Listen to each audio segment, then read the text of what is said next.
Hörmətli dinləyicilər, videomun son bölümüdür bu. Söhbət heyətin Türklərin tarixi və mədəniyyətinə baxış əsərindən aldığım nəticələri təqdim edəcəyəm və öz müzakirəmi təqdim edəcəyəm bu son parçada.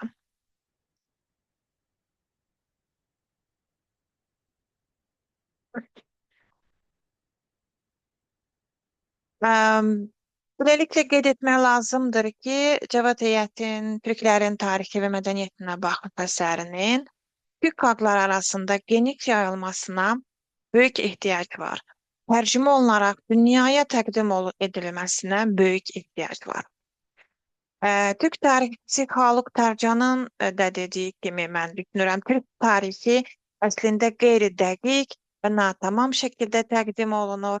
Cavad heyətin türk dili, tarixi və mədəniyyəti haqqında əvvəlcədən məlumat tələb etməyən əsəri xarici dillərə tərcümə edildikdə həm geniş oxucuların, həm də türkologiya sahəsində çalışan akademik tədqiqatçıların və tələbələrin marağını cəlb edəcək.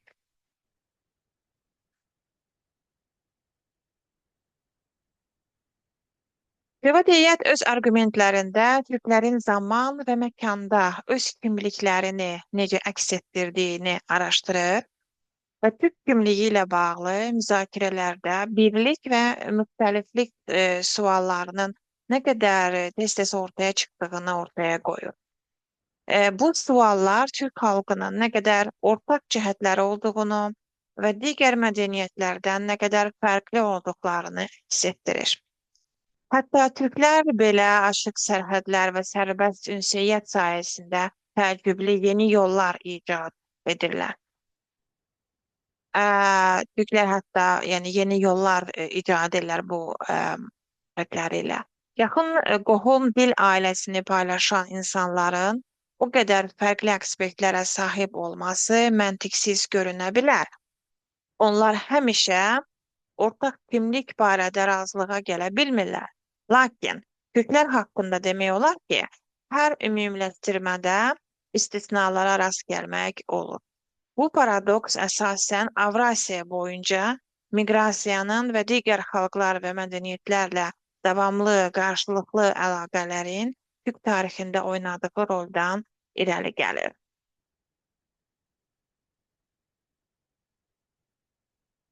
Buna görə də bu tədqiqatın nəticəsi, yəni mənim Cavad heyətinin üzərindən apardığım tədqiqatın nəticəsi bizi Türk xalqları arasında birlik və müxtəliflik məsələsini yenidən nəzərə keçirməyə dəvət edir.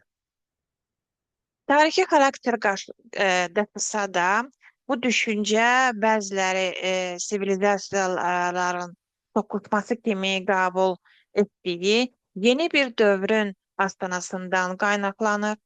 Digərləri isə bunu heç bir gücün və ideologiyanın dominantlıq edə bilmədiyi yerli və qlobal inteqrasiya prosesləri arasında integrativ dinamika kimi görürlər.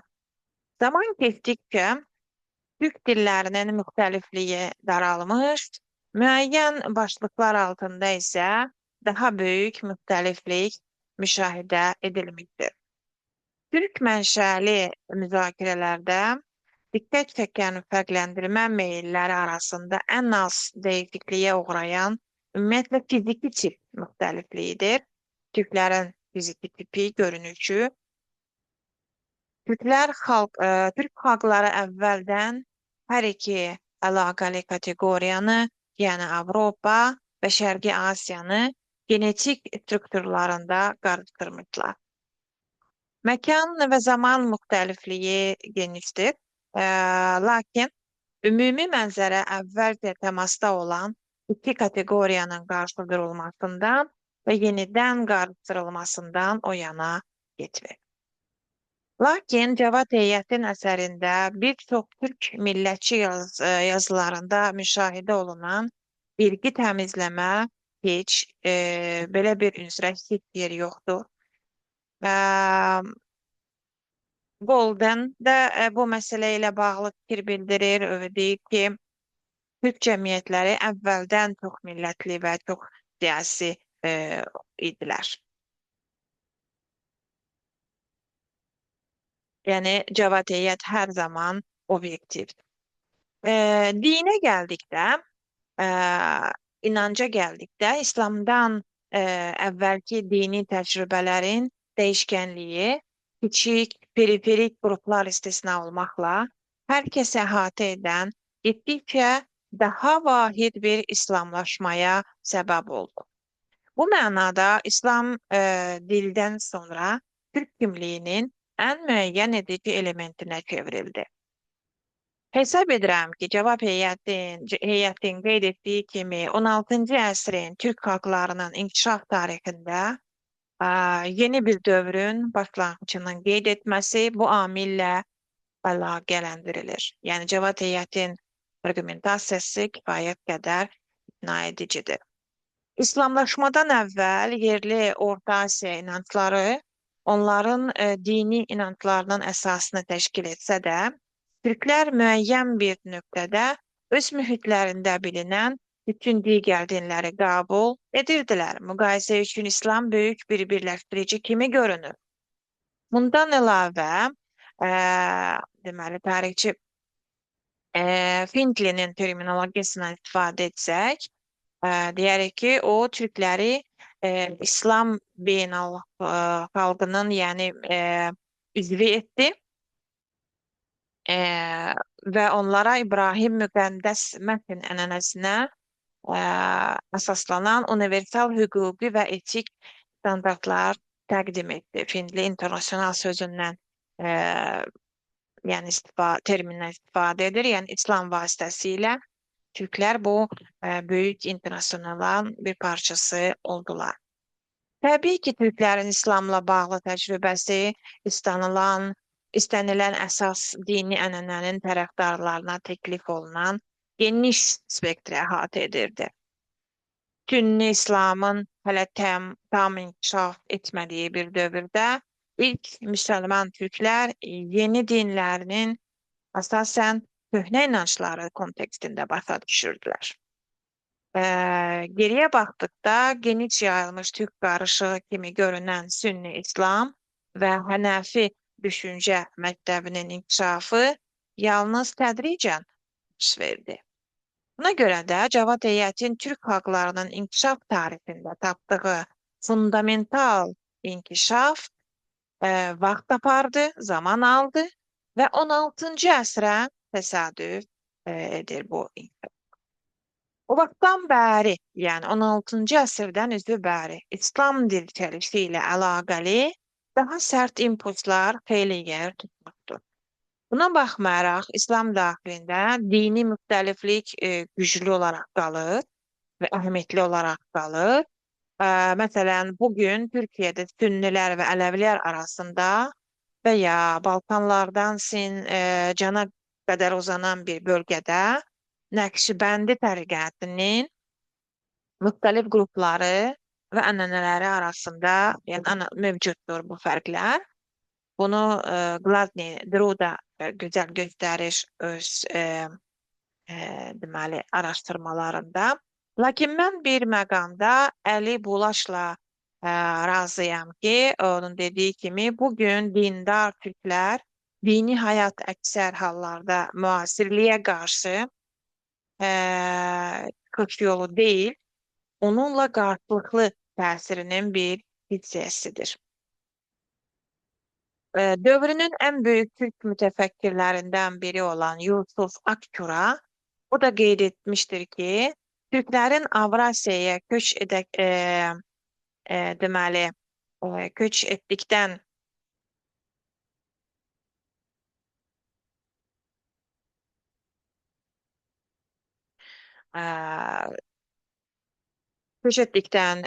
daşıdıkları, köç edərkən daşıdıkları xüsusiyyətlərdən biri dində həddindən artıq tolerantlıq idi.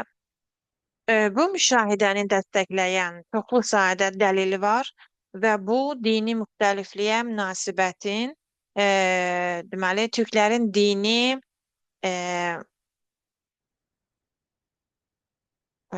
deməli Türklərin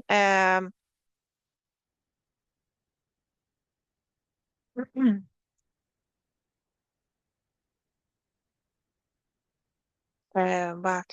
bu toleransdan söz açdıq. Yəni, Türklərin dini mənsubiyyətlərinin müzakirəsində də vacib bir məsələ olduğunu göstərir. İslamdan əvvəlki dövrlərdə Orta Asiyanın yerli sufi ordenlərində doktrinal təriflərin və ya sistem məhdudiyyətlərinin olmaması, inanç sistemlərinin uyğunlaşdırılması və uyğunlaşdırmasına xeyli sərbəstliyə imkan verirdi. Türklərin İslamla tarixlərində fərqli bir nümunə yaradan bu münasibət, onların İslamı qəbul etməsindən sonra da davam etdi. Daha sonra Osmanlı, Səfəvi, Teymuri, yəni Monqol imperiyaları, dinlər arası münasibətlər məsələlərinə İslam hüquq normaları vasitəsilə yanaşarkən, Teymurilər məsələsində bu normaları Hinduları da əhatə etmək üçün genişləndirdilər. Osmanlılar ümumiyyətlə Yəhudi və Xristian təbələrinə qarşı tolerantlıqla bağlı, deməli, İslam qaydalarına riayət etsələr də, onları devşirmə sistemi vasitəsilə ətraflı şəkildə pozurdular. Ki bu da Hristiyan oğlanlarının hakim elita tərəfindən mənimsənilməsi demək idi.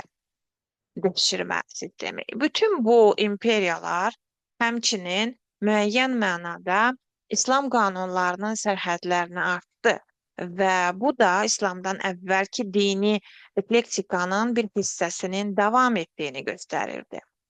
İlk Səfəvi şahları ilahiliklə sərhədlənmiş bidətçi iddialar irəli sürmüşdülər. Monqol imperatoru Əkbər özünün sinkretik dinini yaratmışdır. Osmanlılar və Monqollar idarə etdikləri xalqların digər ənənələrinə cavab olaraq yalnız İslam terminləri ilə müəyyən edilməyən legitimlik iddialarını irəli sürmüşdülər. Osmanlılar hökmdarın səlahiyyətinə əsaslanan qanunvericiliyi təşviq etməklə Türk-Monqol sülalə hüquq ənənəsini davam etdirdilər və eyni zamanda onu İslam qanunları ilə uyğunlaşdırmağa çalışmışdır.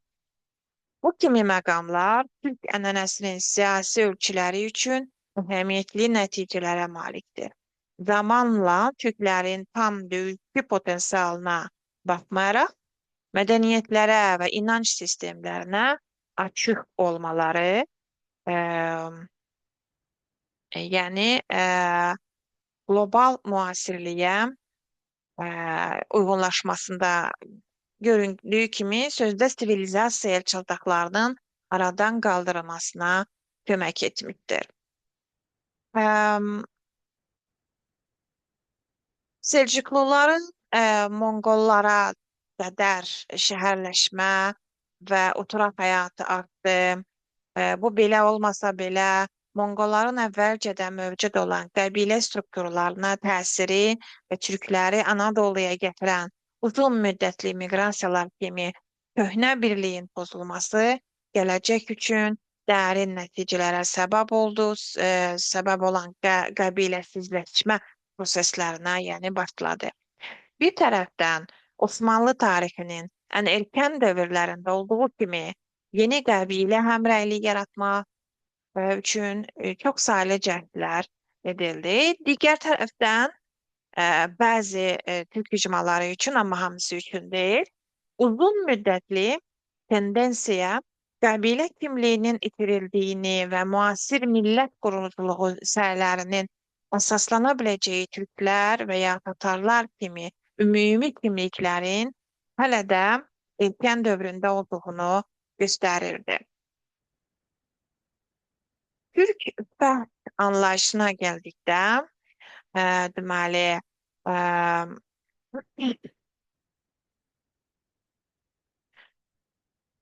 ilk növbədə onu qeyd etmək lazımdır ki, 16-cı əsrə qədər barıt silahlarının yayılması, barıtın və Avrasiyanın böyük bir hissəsində siyasi və iqtisadi təşkilatlanmanın artması çöllərdə böyük dövlətlərin qurulması ehtimalını aradan qaldırmışdır. Çin çöl dünyasının digər tərəfində geniş Rusiya imperiyasının yaranması və Monqol qurucusu Baburun erkən macəralarında, erkən hücumlarında göründüyü kimi Daxili Asiyada dövlət quruculuğu imkanlarının yoxa çıxması ilə çöl dünyasının xarici güclər arasında bölünməsi yalnız zaman məsələsi idi.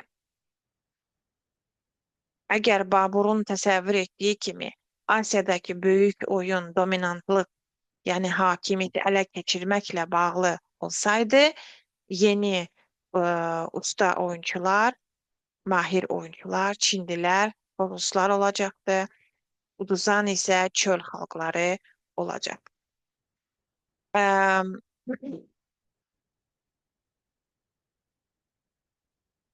Lakin Türklərin fəth ruhu, onların bu fütühat fıtratında olan fütuhat fikri buna imkan verməzdi.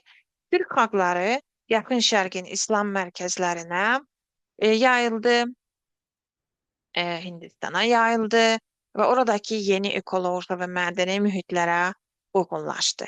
Əgər onlar bunu etməsəydilər, Findlerin də dediyi kimi oyun onlar üçün bitmiş ola bilərdi.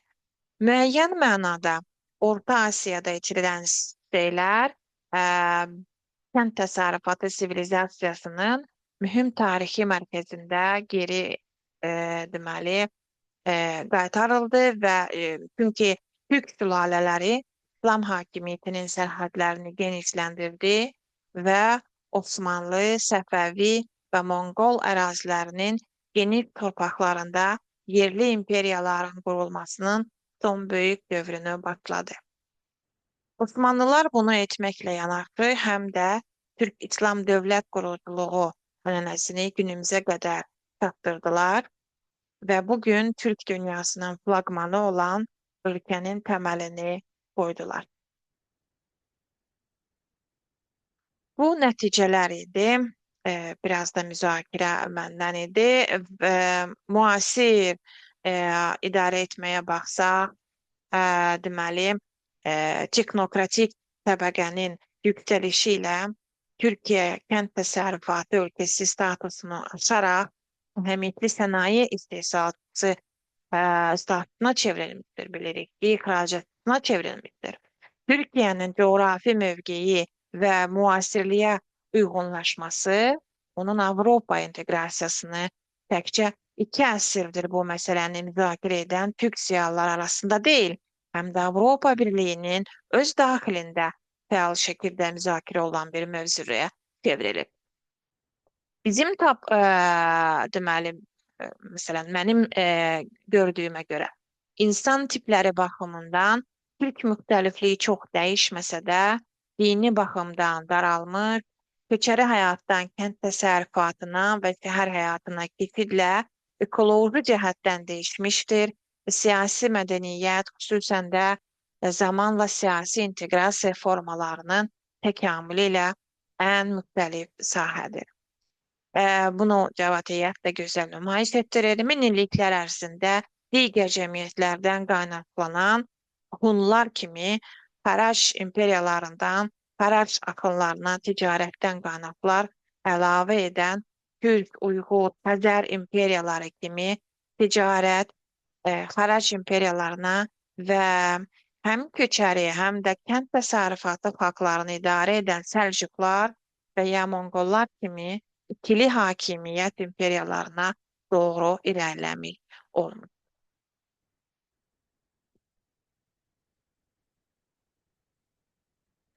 İkili hakimiyyətli imperiyalar həm köçərili, həm deməli, otaraqlı kənd təsərrüfatı olan imperiyalar öz sərhədləri daxilindəki xalqların resurslarını istismar etməklə idarə etmə qabiliyyətini inkişaf etdirməyə başladılar. Baxmayaraq ki, erkən Monqollarda xarici mənbələrdən deməli, xərəc toplamaq təcrübəsi davam edirdi. Osmanlı imperiyası və onun müasirləri vergiləri birbaşa tətbiq edən imperiyaların başqa bir mərhələsini təmsil edir.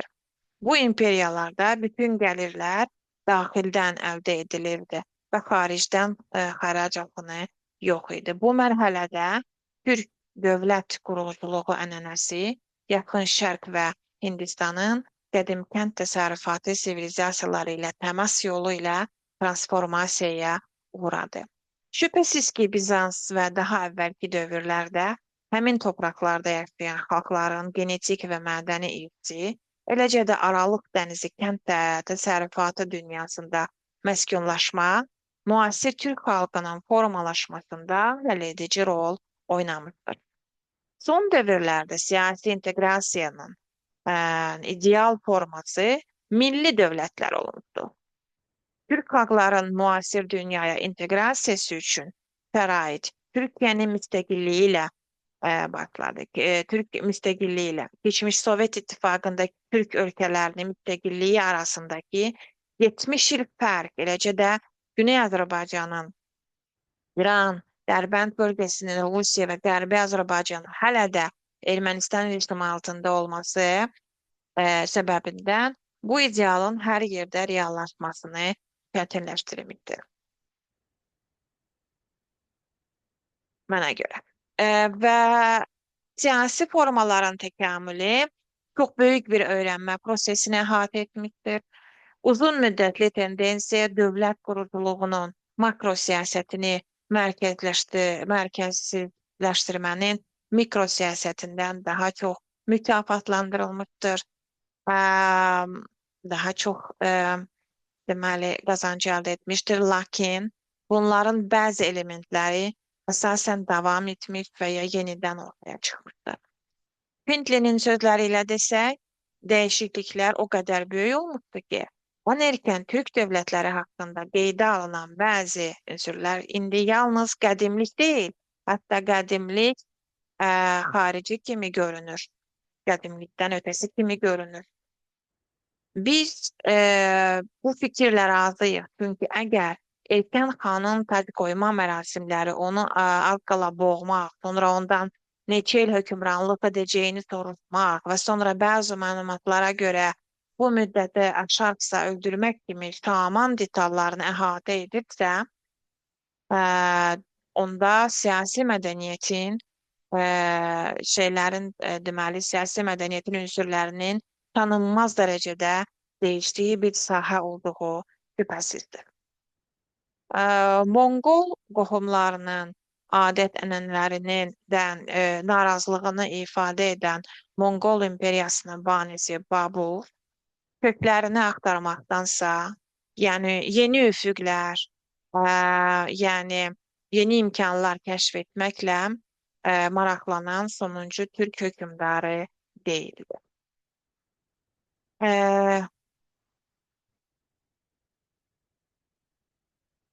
Cavad heyətin uzun sülalə dövlətləri xronologiyası, qədimi məhsuldarlıqla əvəz edən müəyyən incəlikləri ölçmək uzun bir zaman çərçivəsi təmin edir.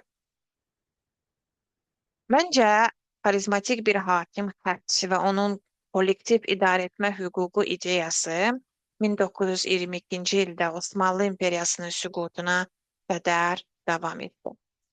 Mübahisəli varislik ideyası 18-ci əsrə qədər Monqollarda Türk sülalələri üçün davamlı bir böhran mənbəyi olaraq qaldı. Qardaşların doğum sıralarına görə bir-birinin varis olmasına imkan verən üfüqi varislik, ikinci dərəcəli sülalə xətlərinin yüksəlisinin qarşısını almaq üçün yollar tapılmadığı təqdirdə alternativ bir sabitlik təmin etdi, lakin daha böyük bir sabitlik təmin etmədi. Findlerin fikrincə, Osmanlılar sülalə torpaqlarının köçəri üslubda bölünməsinə icazə verməməyin dərslərini çoxdan öyrənmişdilər. Orta Asiya bu dərsi öyrənməməyin bədəlini ödədi.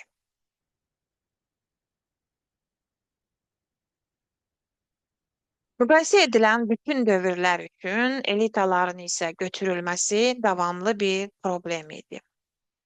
Sülalə dövlətləri üçün əsas çətinlik intizamsız qəbilə qüvvələrindən asılılıqdan qurtulmaq və hökmdara itaət edəcək bir dəstə yaratmaq idi. Bu problemin tarixi həlləri Hun qurucusu Modunun xidmətçilərini intizamlamağa bənzərsiz yanaşmasından tutmuş, İslam dünyasında kölə əskərlərinin problemli istifadəsinə və nəhayət bu problemin ən uğurlu həlli olan Osmanlı kölə əskər elitasına qədər dəyişir. Səlcuq dövründən etibarən kənd təsərrüfatı sivilizasiyasının mərkəzləri üzərində birbaşa hakimiyyət, ə, nüfuz və yüksəlik üstünlük mənbəyi kimi xidmət edəcək və ixtisaslaşmış elitaların dövlət qurumlarının inkişaf edəcəyi yüksək dərəcədə mürəkkəb bir imperiya sülaləsi ətrafında mərkəzləşmiş, hərtərəfli, institusional idarəetmə sisteminin inkişafını zəruri edirdi.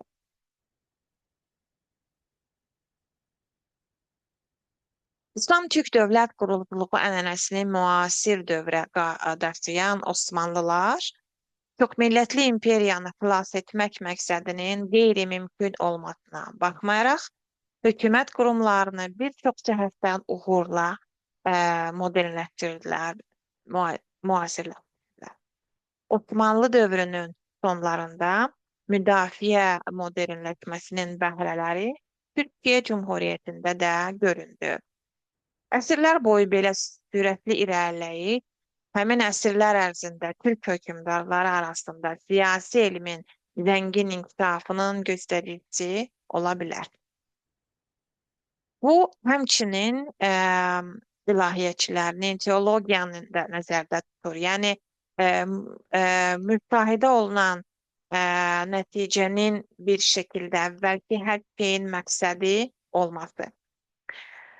Bu təəssüratı aradan qaldırmaq və zamanla dəyişikliyin qiymətləndirilməsinə daha çox incəlik qatmaq üçün bir neçə əsas mövzunu daha ətraflı müzakirə etməkdə fayda var.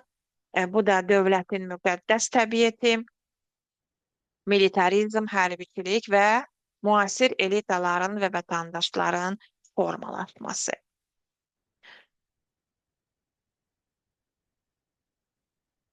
Tatar əsilli Türkiyə siyasətçisi və yazıçısı, Türk Tarix Qurumunun ilk sədri olmuş Yusuf Akçuranın Türk ənənələri haqqında xülasəsi qolay yolla onların köçəri irsi ilə mədəniyyətləri arasındakı harmoniyanı vurğulayırdı. Akçuraya görə türklər müəyyən torpaqlara deyil, dillərinə və mədəniyyətlərinə bağlı idilər. Vətən bu idi. Dillərinə və mədəniyyətlərinə bağlı olması. Bu faktdan Türk dövlətinin formalaşmasının davamlı bir xüsusiyyəti ortaya çıxır. Dövlət, xalq və torpaq arasındakı əlaqənin unikal təsviri. Akçuraya görə döyüşçü köçərilər köç edərkən siyasi və hərbi, eləcə də sosial və iqtisadi birlik yaratdılar. Onlar hərəkətdə olan silahlı bir ordu kimi idilər. Onlar həmçinin siyasi təşkilatlarını da özləri ilə aparmalı idilər. Dövlət sabit bir yerdə deyildi. Ya, sabit bir torpaq, bir ərazidə deyildi. İdeyalar, təcrübələr aləmində mövcud idi dövlət. Digər alimi götürsək, Hindli məsələn deyir ki, dövlət qəbilə mikrosiyasətinin mərkəzdən qaçma dağılmasına tabi getirmək üçün komandanlıq mərkəzini cəmləşdirməli idi Türklərdə. Qəbilə mikrosiyasəti üfüqi bölgünü və bərabərliyi, makrosiyasi dövlət qurucu isə təquli təbəqələşməni və əmri təmsil, yəni subordinasiyanı təmsil edirdi. Yəni dövlət sabit sərhədlərə deyil, mərkəzi ilə müəyyən edilirdi. Mərkəz harda dövlətdə orada. Əsas dil və mədəniyyəti qorumaq idi Türklərdə. Hökümdar öz sülaləsinin müqəddəs yerlərini idarə etməklə legitimliyini daha da möhkəmləndirdi. Xaqanın ilahi hakimiyyətlə idarə etməsi ideyası bu dövlət mərkezliyini ideal şəkildə gücləndirdi. Onun yəni digər bir qərb aliminə də Will Hite'a da baxsaq, o da deyir ki, onun deməli Xaqanın mövqeyinin praktiki zərurətləri var idi. Qəbilələrə deyil, ona qəbilələrə deyil, sadiq xidmətçilərə ehtiyac var idi, məmurlara ehtiyac var idi və qəbilə rəhbərliyinin onun hakimiyyətinə müqavimət göstərmək əvəzinə onu qəbul etməsini təmin etmək üçün böyük nüfuza deməli ehtiyac var idi, geniş resurslara ehtiyac var idi.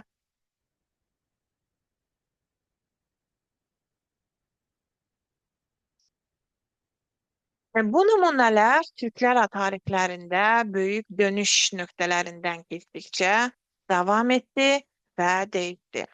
İslam siyasi mədəniyyəti, yaxud heç olmasa Şah İsmail Səfəvinin təsir etdiyi siyasi fəlsəfi ənənə, dövlətin sakrlaşması, yəni müqəddəsləşməsi İslam terminləri ilə ifa edirdi. Bu sakrlaşmasını İslam terminləri ilə ifadə edirdi. Osmanlı İmperiyası çox sayda ərazi və müxtəlif xalqlar üzərində hökmranlıq edirdi. Xatırlatmaq çətin olar, bir sıra ərazilər üzərində hökmranlıq edirdi. Lakin sülalələrin davamlılığı hər şeyi bir yerdə saxlayırdı. Findliyə görə bu imperiyanın, Osmanlının elitası etnik kimliyə deyil, kim sırf Türk olsun, Osmanlı saray mədəniyyətinin əlamətlərini daşıyan kosmopolit, yəni hakim sinifə mənsubluqla müəyyən edilirdi. Osmanlı dövrünün sonlarında separatçı millətçilik imperiyanı zəiflətməyə başladıkça, bu çağrışa cavab dövlətin üstünlüyünü müəyyən yollarla gücləndirdi. Sultanlar özlərinə xidmət etmək üçün yeni, yaxşı təhsilli bir elita yaratmağa çalışsalar da, bu elitanın məktəbdə kəşf etdiyi yeni dünya görüşü onları deməli sədaqətlərini sultan şəxsiyyətlərindən ideal dövlətə, milli dövlətə keçməyə vadar etdi. Nəticə olaraq gördüyümüz odur ki, dövlətin saxlaşdırılması, müqəddəsləşməsi, hər şeydən uca olması bu cür vasitələrlə həm İslamlaşma, həm də modernləşmə ilə xarakterizə olunan əsas transformasiyalardan sağ çıxmış və bugün də mövcudluğunu davam etdirir. Yəni dövlətin əsas tutumlarından biri din və modernləşmə olmuşdur. Əksər analitiklərə görə Türkiyə siyasi mədəniyyətindəki dövlət mərkəzçiliyi müasir Türkiyənin dünyavilinin sekular sistemin bir hissəsidir və ya səbəbidir. Və ya Türk-Mongol ənənəsində artıq mövcud olan proto-dünyavilinin yəni bu sekularlığın onun öncəki əlamətidir. Düşünürəm ki, İnanıram ki, Türk dövlətçiliyi İslam olmadığı üçün dünyavi görünür. Əslində dövlətin yarı İslami olmadığı üçün, yəni əslində dövlətin yarı ilahiləşdirilməsi davam etmişdir Türklərdə. Çünki o, İslamdan əvvəlki dövrlərdə sahib olduğu müqəddəs, o fəth edən ruhun, bu fütuhat fikrinin izlərini heç vaxt Türklər itirməmişdir. Bunlar dini şuurdan daha çox etnik şuurdan yəni yararlanmış, şuurdan yaşadıkları üçün belə də tanınmaya bilər. Lakin onların dözdüyü güc ünsürlərin təbii nizamını aşır. Mən Findli ilə razıyam ki, Türklərdə dövlət idealı yalnız bir ruha malik deyil, həm də ölməzdir. Türk tarixindəki hökmdarların Karizmatik nəslindən fərqli olaraq, yəni tek bir ruha malik deyil. Cambridge Üniversiteti'nin alimi Yael Navarro Yalçın, e, sosyal, siyasi, psikoloji, antropologiya professoru Navarro Yalçın'ın deyir ki, hətta bir ahirət həyatı da var. Öyle deyir. Cevat Heyətin Türk incəsənəti, Türk mədəniyyəti və ədəbiyyatı tədqiqatında göstərdiyi kimi Türk kimliyi metaforası, əgər belə deyirsək, Türk kimliyi onun Gobelində ən davamlı bütün incəsənətində, yəni xalçalarında gül motivi ilə göstərilir, damğa motivi ilə göstərilir, damğa emblemi ilə göstərilir. Xalça motivi kimi Pinkley də bunu yazır. Bu dövlət ideyası tək bir konfigurasiyada mövcud deyil, tanınan bir sıra təzahürlərə malikdir. Cevat Heyət əsərlərində bunu dair bir çox nümunələr verir.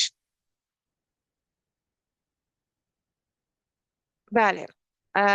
Yusif Akşuradan da yenə bir arqument getirsək, Yusif Akşuranın çoxdan dediyi kimi Türklər hökmdarlarının səlahiyyətlərini həm qanunla məhdud hesab edirlər, həm də e, onlar həm məhdud edirlər, həm də tam belə genişlik artıq, yəni genişlik, artıq sərbəstlik verirlər, həddindən artıq hər ikisini.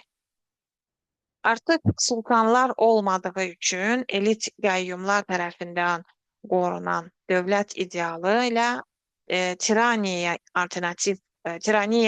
alternativ olaraq qanunun aliliyi idealı arasında gərginlik yaranırdı. Bunu İlber Ortaylı yazmışdı. Dövlət və cəmiyyətin ayrılması bugün iddia edildiyi qədər aydın olmasa da, dövlət hakimiyyətinin sakırlaşdırılması, həyati əhəmiyyəti, konstitusiya məsələləri ilə, anayasa məsələləri ilə bağlı müzakirələrin qarşısını almır. Bunu Navaşır Yaşin öz teorisində gözəl göstərmiş. Düşünürəm ki, diqqət yetirilməsi əsas məqamlardan biri də deməli 16-cı əsrə qədər Osmanlıların qonşu dövlətlərlə sülh müqavilələri imzalaması idi. 1520-ci ildən sonra Osmanlılar Avropanı bürüyən dini müharibələrdən uzaq durdular. 18-ci əsrə qədər ruhani xidmətinin üzvləri əhəmiyyət qazandıkça və ən yüksək vəzifələrə yüksəldikcə hökumət sivilizasiyası, yəni bu hökumətçilik mədəniyyəti yaranmağa başladı. Sanki bunun öz elmi yaranmağa başladı.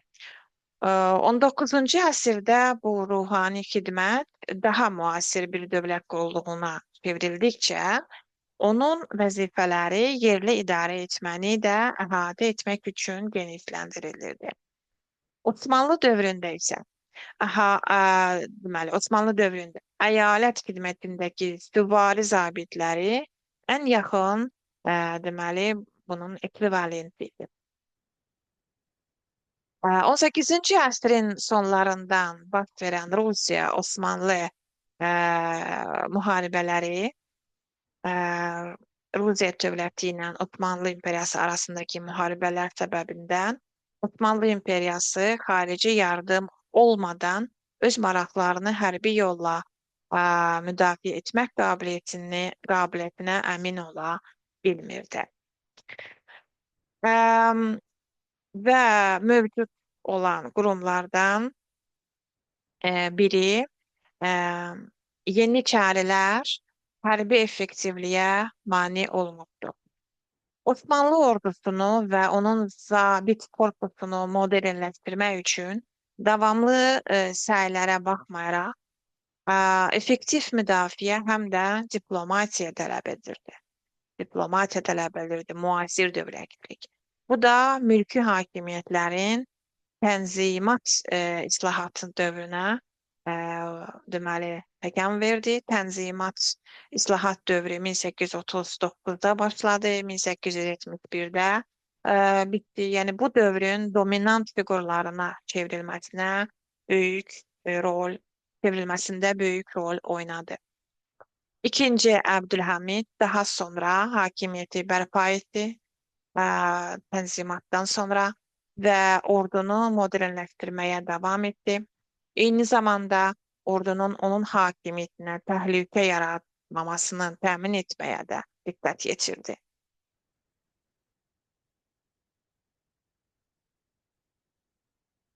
Hərbi qüvvələr və qurumlar ən azından Yeniçəri Korpusunun ləğvindən sonra islahat dövründə Osmanlı siyasətində və qurumlarında dominant mövqe tutmamışdılar hərbi qüvvələr. Onlar 1889-cu ildən sonra, yəni 89 1889-dan etibarən müxalifət siyasətində fəal rol oynamağa başladılar, amma dövlət siyasətindəki rolları 1908-ci ilə və sonraki dövrlərə gedib çıxır. Hərbi elitanın hazırki siyasi rolu Atatürk'ün Mustafa Gazi Atatürk'ün onlara havale ettiği misyasını, yəni konstitusiyanın keşikçiləri misyasını yerinə yetirmələrini əks etdirir. Osmanlı dövrünün sonlarında elitaların sədaqətinin sultan şəxsiyyətlərindən dövlət idealına keçidi bu münasibətin əsasını təşkil edir. Bu ağasız bir orduya bənzəyir.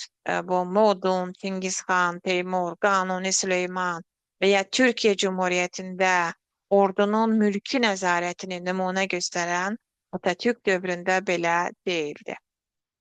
Bu Türkiyənin dövlət quruculuğu ənənəsini öyrənmə və deməli uyğunlaşma üçün çox əhəmiyyətli bir potensiala malik olduğunu göstərir. Türkiyənin Avropa Birliyinə daxil olması məsələsi bir daha ordunun rolunun yenidən dəyərləndirilməsi, yenidən qiymətləndiriləcəyi bir yol ayrıcını müəyyən edir. Müasir dövr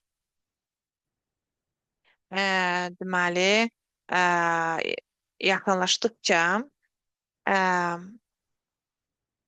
İranı birləşdirən Qacar sülaləsi tarixən şimala doğru, quzəyə doğru, Gürcüstan və Dağıstana qədər uzanan sərhəd bölgələri üzərində İranın nəzarətini möhkəmləndirməyə çalışdı.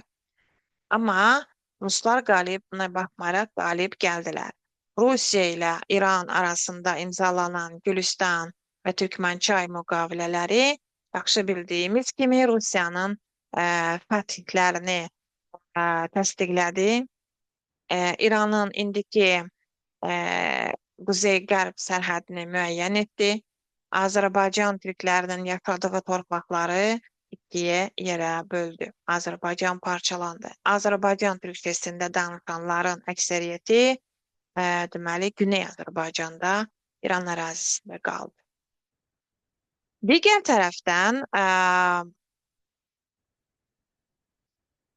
siyasi mədəniyyətlə bağlı bu müzakirə Osmanlı İmperiyası və Türkiyə Cumhuriyyətini vurğulamış və həmçinin Gənc Türk İnqilabının, Göntürklərin inqilabının, Məhəmməd Əmin Rəsulzadənin rəhbərliyi altında qurulan Azərbaycan Demokratik Respublikasının, Cumhuriyyətinin və Güney Azərbaycanda Seyid Cəfər Pişəvarinin rəhbərliyi altında qurulan milli hökumətin Azərbaycanın və Türk dünyasının gələcək taleyinə təsirini araşdırmış.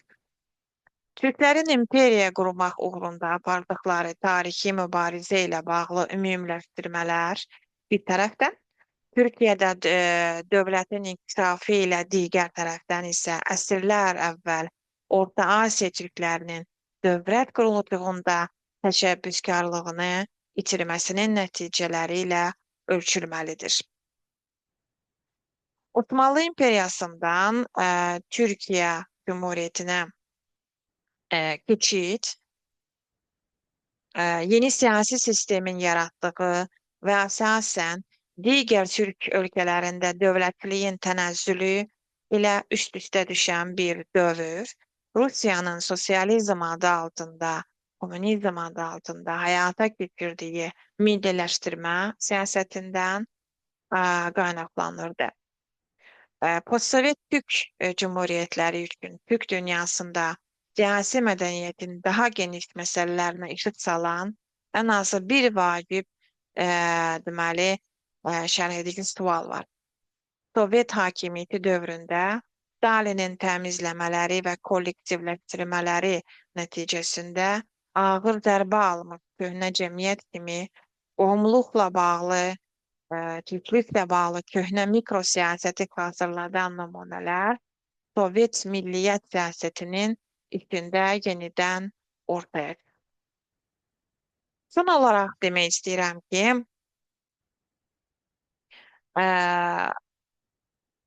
görürük ki, fikrimizi deməli Cavad Heyətin əsərindən qaynaqlanaraq Səbahəddin Eyüboğlu'nun fikri ilə razıyam burada. Tez-tez onu gətirirlər. Gözəl bir sitatı xatırlatmaq istəyirəm. Artıq biz həm Fatihdik tarixdə, həm Fatih edilmişdik. Biz bu torpaqları yoğurduq, yoğurmasına, amma bu topraklar da bizi yoğurdu. Belədir. Yəni bu ifadə ilə tamamlasaq, Türkün özünə məxsus və həmişə mövcud olan ruhu, öz varlığı bunu işıqlandırır. Bu da Fatih olmamızdır. Füturat ruhunu daşımamızdır. Zamanla hansısa məbitədə fəth edilsək də bu sadəcə müvəqqətidir. Bugün Türk halklarının dövlət qurmaq istəyinin ən böyük sübutu bütün bu Türk dövlətlərində demokrasiya və inkişafın əldə edilməsidir. Cavad Heyətin əsərləri ənənə və müasirlik arasındakı ziddiyyətləri vurğulamakla yanaşı, onların müsbət və konstruktiv şəkildə qarşılıqlı əlaqədə olduğunu xatırladan əhəmiyyətli bir xatırlama rolunu oynayır. Humanist çıxışı, Cavad Heyətin xalqpərəst mövqeyi və tənqidə inamı, konstruktiv fikrə inamı, Türk elminə və milli, yəni türkologiya, milli mədəniyyətinə böyük xidmətlər göstərən simvolik bir, Cavad Heyət bir simvolik bir şəxsiyyətə çevrilib. Zaman keçdikcə onun ideyalarının əsasını təşkil edən perspektivlərin və onların altındakı fundamental elementlərin daha aydınlaşdığını görürük.